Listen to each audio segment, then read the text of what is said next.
Les vraies voix Sud Radio, 17h-20h, Philippe David. Ah oui, l'hymne olympique. Nous avons passé avant-hier la barre symbolique des 1000 jours qui nous séparent de la cérémonie d'ouverture des JO de Paris.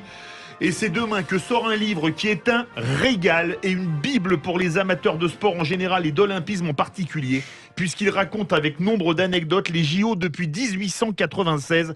Ce livre, c'est Mémoires olympiques de Nelson Montfort, publié chez Michel Lafon. Bonsoir mon cher Nelson. Bonsoir Philippe, Françoise, Jean. Bonsoir. C'est très plaisir Et de parmi Philippe vous. Bilger qui est avec nous par Zoom. Ah bah que je ne saurais Bonjour oublier. Nelson. Bonsoir Philippe. Vos premiers jeux, C'est dingue c'était comme tout le monde Barcelone. aime Nelson Oh, Mandela. mais bien sûr. Nelson Alors- Mandela, j'ai failli dire. Vos premiers jours, Il y a quelque chose. Non.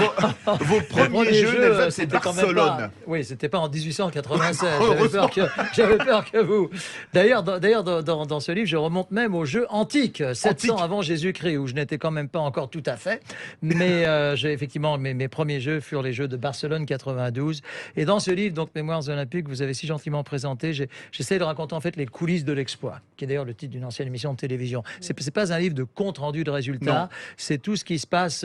Comment dire, un peu derrière la scène, si vous voulez. Et il y a beaucoup d'indiscrétions. J'en ai vécu beaucoup moi-même. Et puis j'ai également, évidemment, récolté tout un tas de témoignages sur les jeux d'avant.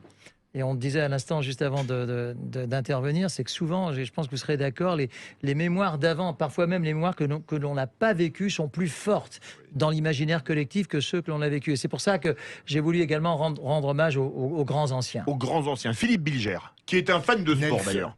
Oui, Nelson, je vous connais tellement et votre sagacité qu'à un certain moment, j'ai pensé que vous étiez capable d'écrire des mémoires sur l'avenir au passé, déjà. Je me disais que vous alliez parler des Olympiques à venir. Mais quel est, si vous aviez un souvenir marquant dans votre expérience, il y a quelque chose qui a été inouï dans les Jeux Olympiques? Personnellement, je pense que ce sont toutes mes rencontres avec Usain Bolt. Enfin bon, Usain Bolt et Carl Lewis. Alors excusez du peu parce Oui. que les deux sont quand même considérés comme les Deux deux plus grands sprinters. les deux plus grands sprinters. Et l'un était même en plus sauteur en longueur. Absolument. Ce qui m'a frappé Ouais, chez Lewis. ces deux garçons, qui sont multiples médaillés d'or mondiaux et olympiques, c'est leur simplicité. Je sais pas, j'ai vraiment réussi. En plus, Barcelone 92 avec Carl, ouais, je me surprends à l'appeler par son prénom, avec Carl Lewis, s'est établi un contact vraiment privilégié qui me faisait croire que, et je pense que Jean sera d'accord, vous savez, souvent une interview est réussie ou ratée avant même la première question. Une manière de regarder, une manière voilà, vrai, exactement, c'est vrai. les yeux, une manière d'accueillir. Donc voilà, Philippe, pour répondre à votre question, je pense que ce sont, et puis il y en a eu bien d'autres, mais Carl Lewis, qui en plus venait, j'en parle dans le livre, qui venait d'une passe extrêmement difficile, qui venait de perdre son père et qui rejaillit vraiment au moment extra, alors qu'il n'était déjà plus tout jeune au jeu de Barcelone. Il avait 32 ans. Oui, ça, ce sont des souvenirs qui ne s'effaceront pas. Françoise de Il Gaulle. est battu par J'ai deux questions parce que- Johnson et Ouais. qu'il est requalifié après. En 88, ça. Ah, C'était là, vous êtes- 88. alors, c'est pas Barcelone. alors là, vous êtes très fort, d'autant que vous n'avez aucune note sous les yeux. Non, non, Bravo, ça, Jean, c'est pas c'est exact. Barcelone, c'est pas C'est Barcelone. C'est non, Séoul. c'est à Séoul 88, Ouais. absolument. Françoise de Gaulle. Alors, Bravo. moi, bien sûr, dans l'imaginaire, le panthéon des Jeux, il y a bien sûr Jesse Owens qui court dans un stade qui lui est complètement hostile. Je rappelle, évidemment, c'est Berlin 36. hein. 1936. Et après, j'ai la question douloureuse de Munich 72. Pourquoi les Jeux ne s'arrêtent pas? Et à quel point la communauté juive mondiale a été touchée par le fait qu'à Tokyo, c'est la première fois qu'on a appliqué une minute de silence pour les athlètes des Jeux de Munich. Alors, question, pourquoi on n'a pas arrêté Munich? Et la deuxième question, c'est la puissance de conviction et la puissance de détermination de Jesse Owens Je- sous le regard d'Hitler qui le hait. Je vais, Alors, avant de donner je- la parole à pardon. Nelson, je veux dire, dans ce livre, il y a des photos extraordinaires. Il y a notamment une photo entre Jesse Owens et Karl Louvier-de-Lange. Et Non, on mais voit je même des voudrais vraiment- policiers Oui. allemands en 1972 en survêtement. C'est Il y a même exact. des très belles photos. C'est ce que je voulais dire pour le livre, Nelson. C'est exact. Alors, je vais peut-être commencer par la deuxième question de Françoise. Effectivement, Jesse Owens au jeu de 36, c'est probablement ce que je mettrais au panthéon des exploits Voilà. olympiques. Parce que... Ça me fout les frissons. Oui, mais moi aussi. Rien que de vous répondre, Ouais. alors nous sommes, je sais pas, 70 ans après, une Ouais, chose ouais. comme ça. Ouais. C'est vrai que c'est un moment qui a profondément marqué l'histoire des JO. Et ce que vient de dire Philippe est tout à fait exact. C'est qu'il y a eu une fraternisation absolument incroyable entre contre le symbole de l'arien blond, qui s'appelait en plus Long, ce qui est un nom presque prédestiné pour du saut en longueur, et qui a aidé en donnant les marques, enfin je vous dispense des détails, mais donnant les marques de départ à Owens, qui lui a permis vraiment de remporter la médaille d'or à son détriment. Et Long, pour le remercier, a été envoyé sur le front de l'Est, puis en Italie, où il est décédé au combat en 1942. Alors Jesse Owens disait je ne pensais qu'à la ligne d'arrivée, en fait. Je sentais cette haine de tous ces nazis, ce stade qui me haïssait parce que j'étais noir. Et vraiment, quelle puissance. Ça, vous le racontez aussi. Oui, il y a tout un... Il y a un chapitre, il y a deux, si vous voulez, il y a deux JO qui sont vraiment importants. Enfin, il y en a même trois. Vous venez de faire allusion à Munich 72. Il y a également Mexico 68, qui représente le combat des Noirs américains. Notamment, bon, c'était l'époque où il y avait vraiment une grande discrimination aux États-Unis. Et en octobre 68, cette année 68, les Noirs américains venaient de perdre deux des personnes qui pouvaient le plus, les derniers pratiquement, à savoir Martin Luther King et Robert Kennedy. Donc à partir de là, j'ai encore un peu d'émotion à vous en parler. S'en est suivi une... Et ce que je dis dans le livre, c'est que l'histoire des points levés, c'était extrêmement spontané. C'était pas préparé tellement longtemps à l'avance. C'était préparé à la limite presque dans les vestiaires précédents. Déjà, ils ne pouvaient pas connaître le résultat. Et en plus, c'était pas premier et deuxième, premier et troisième, parce qu'entre les deux, il y avait l'Australien Peter Norman qui d'ailleurs, par solidarité, a beaucoup payé ensuite vis-à-vis du Comité olympique australien. Ça, c'est la première chose. Et alors, votre deuxième question, François, c'était alors ces JO-là ont totalement transformé, je dirais, le sport mondial, ce qui n'est pas trop grave, mais la géopolitique mondiale.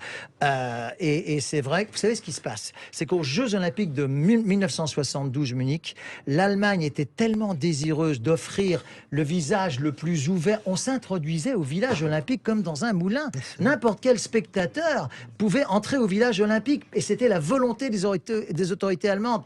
Et quand on sait la tragédie qui s'est passée, c'est depuis lors que tout a été fermé et à double tour. Jean Lassalle, passionné par les Jeux Olympiques, surtout en écoutant Nelson Montfort. Oui.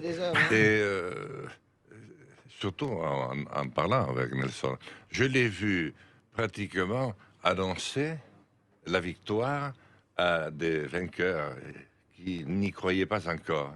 Et lui, il avait cette manière tout à fait exceptionnelle de dire mais vous êtes champion, et l'autre n'y croyait pas. Je crois que Nelson, c'est avec le regard qu'il parle en premier. Il établit cette relation subliminale qui dépasse tout, et sa voix, qui est vraiment taillée sur mesure pour raconter, et c'est un narrateur du commun, et qui sait mettre en valeur. Après avoir entendu ça, je vais demander l'asile politique dans le département de Jean Lassalle, exactement, dans la vallée d'Aspe. Je voudrais rajouter une chose à ce qu'a dit Jean Nelson. Quand il parle de vous avec votre bienveillance, il y a une superbe photo en couverture. Moi, j'ai vu Kevin Mayer aux derniers Jeux Olympiques, qui est anéanti après la première journée. Il vient vous voir, vous l'interviewez, vous lui parlez, et le lendemain, il explose les compteurs. Je me suis dit, est-ce que c'est l'effet Nelson Montfort? Je crois même qu'on s'était envoyé un texto pendant les JO. En tout cas, Kevin a eu la gentillesse de l'écrire et de le publier. Et d'ailleurs, je porte un regard effectivement très, très affectueux sur Kevin Mayer, très beau médaillé d'argent, pour la deuxième fois consécutive d'ailleurs, aux JO de Tokyo. Alors Nelson, de toute façon, voilà, c'est l'optimisme incarné, mais d'abord, c'est une Bible, en fait, c'est la bibliothèque d'Alexandrie des JO. Moi, j'aimerais que vous me parliez de Spiridon Louis, parce que j'aime ce petit berger grec qui est le premier vainqueur du marathon. Et on n'imagine pas, pour ses premiers jeux, je lisais des papiers là-dessus sur l'enthousiasme des Grecs qui hurlent tout le long de son passage parce qu'il va gagner. C'est une espèce de fierté de ce petit peuple qu'on dit mangeur de serpents et de feta et d'oignons, quoi. Ce que je peux vous dire, c'est qu'à l'époque, c'était vraiment le sport amateur, le sport amateur dans toute sa splendeur. Et le fait qu'effectivement qu'un athlète grec très pauvre, berger, vous l'avez dit, très pauvre, remporte ce marathon qui est l'épreuve iconique de la Grèce, évidemment, je dirais, à lancer ces Jeux Olympiques, illustrés par le Français Pierre de Coubertin, dont je parle abondamment dans le livre, je dirais à lancer les Jeux Olympiques sur une très belle voie. Il n'y avait pas de triche, ça s'est fait vraiment comme ça. Philippe Bilger. Vous avez, vous, un moment Nelson. olympique? Oui, allez-y. Nelson, une dernière question pour moi réactionnaire. Faut-il gagner ou participer? Ah, ça c'est une vraie truc. Hein. Excellent. Philippe, nous le connaissons un petit peu.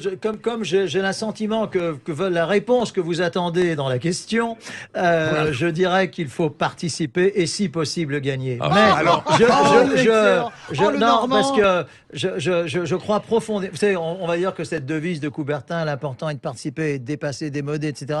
Je ne suis pas d'accord. Je ne suis pas d'accord. Je pense qu'effectivement, l'important est de participer dans un état d'esprit de fair play et si possible de gagner. Mais ça, c'est autre chose. Un livre à lire, Nelson Montfort, Mémoires olympiques, publié chez Michel Lafon. Je peux vous demander une faveur, Nelson? Bien sûr. Vous avez attendez pris du d'avance. plaisir à venir aux Vraies Voix? À votre avis? À mon avis, oui. Est-ce que vous pouvez nous désannoncer en anglais? Ce serait fabuleux. It was a pleasure coming to... Allez-y. It was a great pleasure to come and see you, and I hope to see you very soon in Ah, Paris oui. 2024. Yes, it's amazing. What a great showman.